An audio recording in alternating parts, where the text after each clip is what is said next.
Ang bahaging ito ay hatid sa inyo ng Philippine Sports Commission.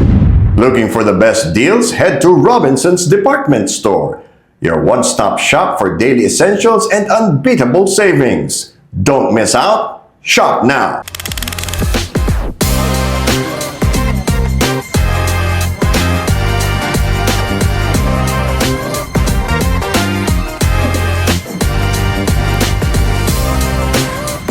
How long have you been with the national team?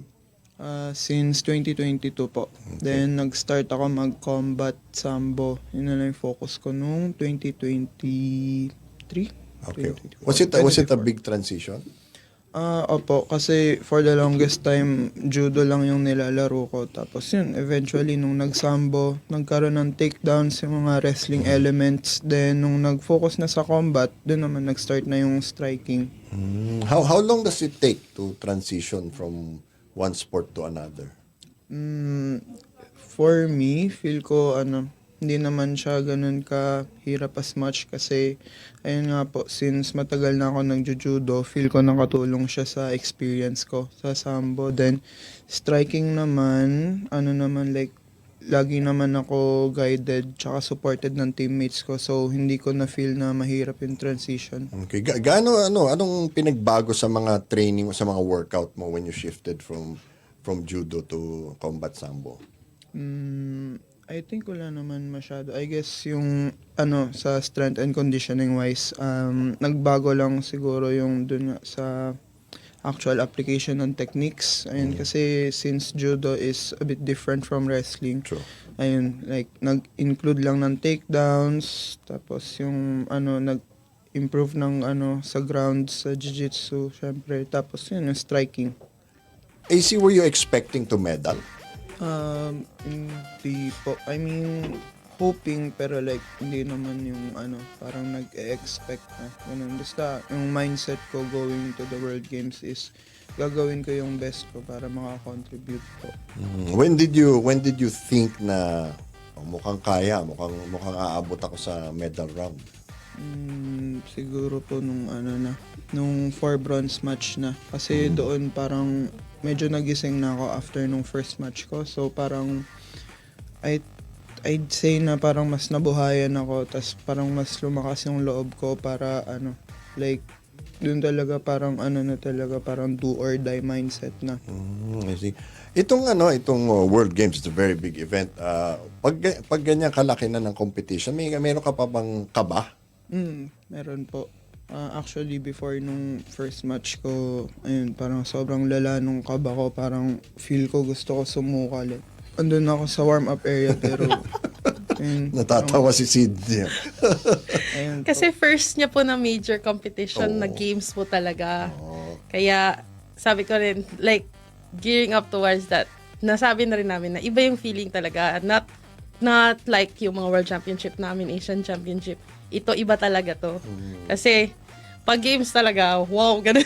Parang Olympics na rin. Opo, di ba? yung kaba, grabe talaga. So what did you do? Paano mo na-channel yung kaba mo?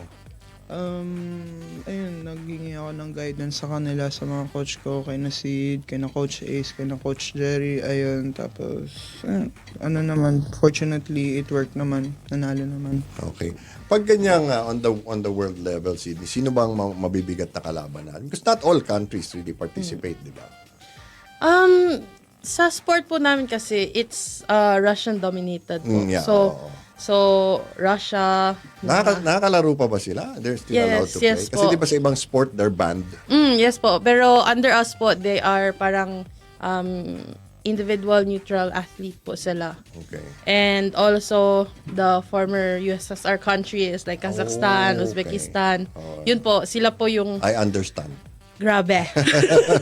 Grabe talaga sila. So, yun po, yun sila yung mga mahirap talaga nakalaro eh. And very fortunate po kami na nakapatong kami sa ganong level po. Okay, pag ganyan, what sets them apart? Is it taught in their schools? Paano ba? Feeling ko po kasi yung rin po nila, the grassroots program po nila. Kasi bata pa lang sila, very sport-minded po ang kanilang government, I think. So bata pa lang sila, introduce na sila sa mga ganitong like martial arts. Hindi sila more on the... Sa atin naman is sport-minded din naman, pero more on the ball games po. Tsaka American sports. Yes. So, doon po is more on the wrestling, yung judo, yung mga ganun po. So, I think doon po nagkakaiba. So, bata pa lang sila. And also the genetics po. Mas Sa malalaki tingin ko. sila. Oo. Hindi ko po alam ano kinakain nila. Ano bang Kabayo. kulang? Kabayo yata. Kaya naman kainin dito, pero hindi talaga kain. Oo nga, medyo baka may genetic experimentation na sila. Yun nga ginagawa. po eh. Sige lang. Baka ako ang maging first in the charot. That's the spirit. For you, AC, okay, got your bronze medalist in the World Games. It's a major accomplishment.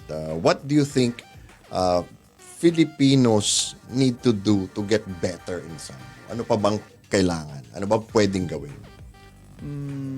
Siguro yung ano namin, plans namin sa team is like lahat, hindi naman lahat, pero like magiging convertible kami. Like, hindi lang kami strictly for sports sambo, ganun. Yung iba magta-try din ng combat eventually.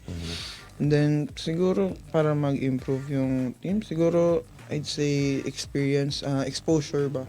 Ganun. Like, syempre, most kasi sa amin, mga, ang base talaga nila is judo, ganun. So, kapag feel ko, pag ma-expose sila sa iba't ibang, like, type ng paglalaro, ayun, baka mahanap din nila yung perfect na laro para sa kanila. Tas ayun, hopefully makatulong sa team tsaka sa teammates.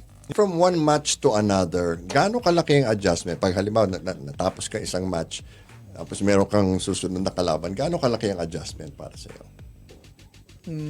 For me siguro, like kung i-apply yung sa recent World Games, I guess yung una, ayun nga, yung sa against Kazakhstan, yung strategy namin is mas defensive player ako.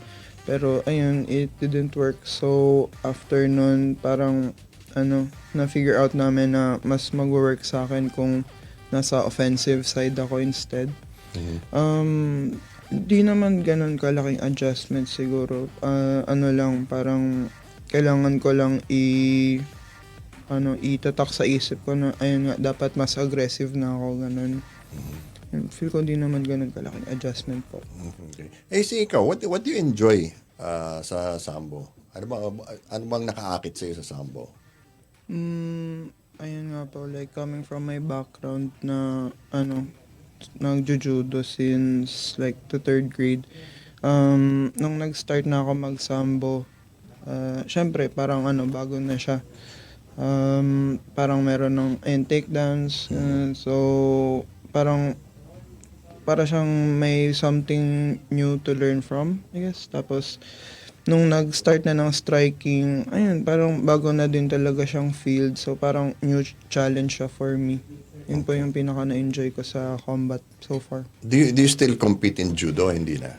So far po, wala naman akong sasalihan na judo competitions. Focus po talaga ako sa sambo right now. Okay.